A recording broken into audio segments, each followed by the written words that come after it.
नमस्कार। प्रादेशिक समाचार के साथ मैं ज्ञानेश्वर प्रसाद श्रीवास्तव। पहले मुख्य समाचार। उपराष्ट्रपति एम वेंकैया नायडू ने रांची से मुख्यमंत्री कृषि आशीर्वाद योजना की शुरुआत की। कहा, किसानों की आय दोगुना करने के लिए सरकार कर रही है लगातार प्रयास। मुख्यमंत्री ने घोषणा की है कि राज्य के 35 लाख किसानों को दी जाएगी 3000 करोड़ रुपए की आर्थिक सहायता। हजारीबाग जिले के चौपारण थाना क्षेत्र में आज पुलिस और भाकपा माओवादियों के बीच हुई मुठभेड़ में एक उग्रवादी की हुई मौत। और अखिल भारतीय कांग्रेस कमेटी के नए अध्यक्ष के चुनाव के लिए कांग्रेस कार्यकारिणी की बैठक नई दिल्ली में जारी। और अब समाचार विस्तार से। उपराष्ट्रपति एम वेंकैया नायडू ने आज रांची में मुख्यमंत्री कृषि आशीर्वाद योजना की शुरुआत की। इस अवसर पर लगभग 15 लाख किसानों के खातों में डीबीटी के माध्यम से पहली किस्त जारी की गई। रांची के हरमू मैदान में आयोजित कार्यक्रम में उपराष्ट्रपति ने किसान सारथी रथों को भी रवाना किया। ये रथ राज्य के सभी 24 जिलों के लिए रवाना किए गए। इन रथों के माध्यम से किसानों को कृषि योजनाओं और आधुनिक खेती की तकनीक के बारे में जानकारी दी जाएगी। समारोह को संबोधित करते हुए उपराष्ट्रपति ने कहा कि किसानों की आय को दोगुना करने के लिए केंद्र और राज्य सरकार की ओर से कई कदम उठाए गए हैं। प्रदेश के किसान भाइयों के लाभ के लिए मुख्यमंत्री कृषि आशीर्वाद योजना के शुभारंभ के अवसर पर सावन की इस पवित्र माह में वैद्यनाथ धाम की इस पवित्र भूमि पर आप सभी के बीच शामिल होकर अत्यंत प्रसन्नता का अनुभव कर रहा हूं। झारखंड सरकार के द्वारा किसानों के कल्याण एवं कृषि को बढ़ावा देने के लिए दिशा में गंभीर प्रयास किया जा रहा है। सरकार के द्वारा कृषि को बढ़ावा देने हेतु जल संग्रहण एवं जल संचयन की योजना चलाई जा रहा है। जल जैसे प्राकृतिक संसाधनों का संचयन संरक्षण आवश्यक है। इसके लिए वर्षा जल संरक्षण का व्यापक अभियान चलाया जाना चाहिए। मुख्यमंत्री रघुवर दास ने कार्यक्रम को संबोधित करते हुए कहा कि इस योजना से राज्य के 35 लाख किसानों के बीच 3000 करोड़ रुपए की आर्थिक सहायता दी जाएगी। इसके तहत किसानों को प्रति एकड़ 5000 रुपए प्रति वर्ष दिए जाने का प्रावधान है और अधिकतम 25,000 रुपए तक की राशि दी जा सकेगी। किसानों पर के ऋण भार को कम करने के लिए राज्य सरकार द्वारा इंटरेस्ट समेसन ब्याज अनुदान योजना भी चलाई जा रही है। इस योजना में कृषकों को कृषि कार्य हेतु दिए गए अल्पकालीन कृषि ऋण पर कृषि ऋण के भुगतान में अतिरिक्त 3% का सूद माफ किया जाएगा। इस योजना हेतु राज्य सरकार द्वारा इस वर्ष 20 करोड़ रुपए का प्रावधान किया गया। हमारी सरकार खेती के लिए लगभग 300 एग्रीकल्चर फीडर जो इसी 30 सितंबर तक पूरे राज्य के किसानों के लिए एग्रीकल्चर फीडर बनके तैयार हो जाएगी।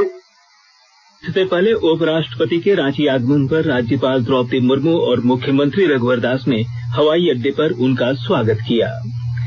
राज्य के अन्य जिलों में भी आज कृषि आशीर्वाद योजना की शुरुआत की गई।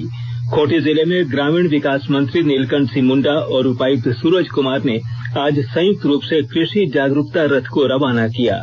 इस मौके पर श्री मुंडा ने कहा कि खूंटी में कुछ लोग राजनीतिक लाभ लेने के लिए किसानों को दिग्भ्रमित कर रहे हैं और सरकार की योजनाओं का लाभ लेने से मना कर रहे हैं। वर्तमान सरकार किसानों की हितैषी है और लगातार किसानों की आय दोगुनी करने के लिए योजनाओं को धरातल पर उतार रही है। इस अवसर पर आयोजित एक कार्यक्रम में 18,842 किसानों को डीबीटी के माध्यम से कृषि आशीर्वाद योजना की राशि का हस्तांतरण किया गया। जैसा कि आपको मालूम है कि खूंटी जिले के 94,000 किसानों को सरकार की कृषि योजना का लाभ देने का लक्ष्य निर्धारित किया गया है। इधर हमारे लोहरदगा संवाददाता ने जानकारी दी है कि मुख्यमंत्री कृषि आशीर्वाद योजना के तहत 1 से 5 एकड़ तक जमीन पर खेती करने वाले किसानों को सरकार डीबीटी के माध्यम से राशि हस्तांतरित करेगी। कार्यक्रम की शुरुआत करने के लिए खाद्य आपूर्ति मंत्री सरयू राय लोहरदगा पहुंचे और यहां नगर भवन में आयोजित कार्यक्रम में उन्होंने कहा कि सरकार किसानों को सशक्त और मजबूत बनाने के उद्देश्य से उनके खाते में सीधे 5,000 से 25,000 रुपए तक का आर्थिक सहायता दे रही है। हमारे बोकारो संवाददाता ने खबर दी है कि जिले में आज मंत्री अमर कुमार बावरी ने मुख्यमंत्री कृषि आशीर्वाद योजना का शुभारंभ किया।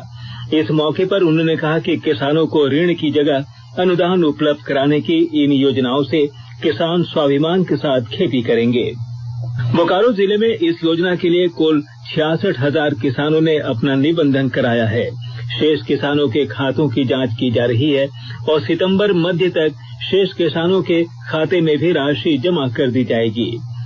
इधर चतरा जिले के 32,907 किसानों के बैंक खातों में मुख्यमंत्री कृषि आशीर्वाद योजना के तहत डीबीटी के माध्यम से करीब 12 करोड़ रुपए हस्तांतरित किए गए। कार्यक्रम का शुभारंभ चतरा सांसद सुनील कुमार सिंह ने किया। जमशेदपुर में मुख्यमंत्री कृषि आशीर्वाद योजना की शुरुआत करते हुए सांसद विद्युत वरण महतो ने कहा कि प्रधानमंत्री नरेंद्र मोदी और मुख्यमंत्री रघुवर दास किसानों की आय दोगुना करने के लिए कई कार्यक्रम और कई योजनाओं को धरातल पर ला रहे हैं। गुमला के नगर भवन में भाजपा सांसद सुदर्शन भगत और राज्यसभा सांसद समीर उरांव ने संयुक्त रूप से कार्यक्रम की शुरुआत की। इधर गिरिडीह और रामगढ़ जिले के उपायुक्तों ने भी इस योजना का शुभारंभ किया। आकाशवाणी के ताजातरीन समाचारों के लिए आप हमारी वेबसाइट newsonair.com पर लॉग इन कर सकते हैं। ताजा समाचार ट्विटर @AIR News Alerts और Facebook page all India radio news पर भी उपलब्ध है। प्रादेशिक समाचार आप आकाशवाणी रांची से सुन रहे हैं। हजारीबाग जिले के उग्रवाद प्रभावित चौपारण थाना क्षेत्र के सतयवा जंगल में आज पुलिस और प्रतिबंधित नक्सली संगठन भाकपा माओवादियों के हथियारबंद दस्ते के बीच हुए मुठभेड़ में एक उग्रवादी मारा गया।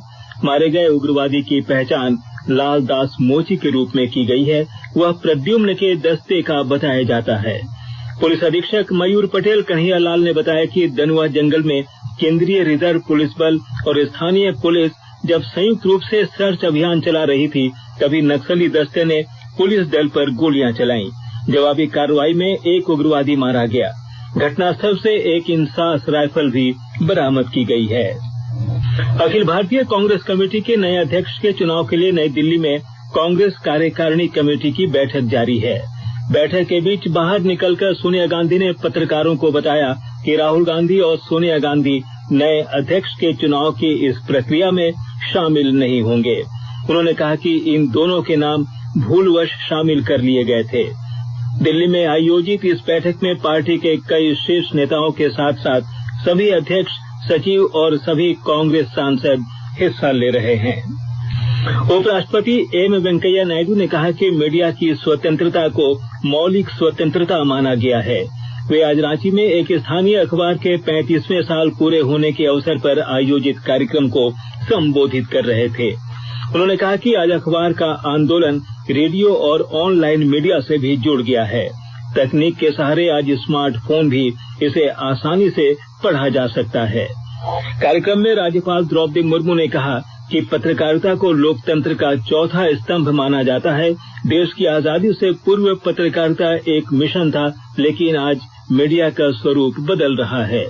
इस मौके पर मुख्यमंत्री रघुवर दास ने कहा कि ईमानदार पत्रकारिता बिना भेदभाव के निष्ठा के साथ की जानी चाहिए। गुमला जिले में सरकारी योजनाओं की जानकारी देने के लिए जिला जनसंपर्क विभाग द्वारा अभियान चलाया जा रहा है। एक रिपोर्ट। सरकारी योजनाओं के क्रियान्वयन व प्रगति की जानकारी प्रेस व मीडिया को सुलभ हो रही है। वहीं ग्राम पंचायतों में लोक कला, संस्कृति, नाटक व गायन के माध्यम से लोगों को जागरूक किया जा रहा है। केंद्र व राज्य सरकार के विभिन्न योजनाओं का लाभ उठाने के लिए धुआंधार प्रचार प्रसार का काम चलाया जा रहा है। जिला जनसंपर्क पदाधिकारी पंचानन उरांव व उनकी टीम प्रखंडों के सुदूरवर्ती गांवों तक पहुंचकर जागरूकता अभियान चला रहे हैं, जिसका असर दिखने लगा है। कई गांवों में यह अनेक योजनाओं को लेकर स्पर्धा का भी रूप ले लिया है, जिसके कारण वैसे गांव आज जिला व राज्य के लिए उदाहरण बन रहे हैं। बलदेव प्रसाद शर्मा, आकाशवाणी समाचार, गुमला। अंत में मुख्य समाचार एक बार फिर। उपराष्ट्रपति एम वेंकैया नायडू ने रांची से मुख्यमंत्री कृषि आशीर्वाद योजना की शुरुआत की। कहा, किसानों की आय दोगुना करने के लिए सरकार कर रही है लगातार प्रयास। मुख्यमंत्री ने घोषणा की है कि राज्य के 35 लाख किसानों को दी जाएगी 3,000 करोड़ रुपए की आर्थिक सहायता। हजारीबाग जिले के चौपारण थाना क्षेत्र में आज पुलिस और भाकपा माओवादियों के बीच हुई मुठभेड़ में एक उग्रवादी की हुई मौत। और अखिल भारतीय कांग्रेस कमेटी के नए अध्यक्ष के चुनाव के लिए कांग्रेस कार्यकारिणी की बैठक नई दिल्ली में जारी। इसके साथ ही आकाशवाणी रांची से प्रादेशिक समाचार का ये बुलेटिन समाप्त हुआ। नमस्कार।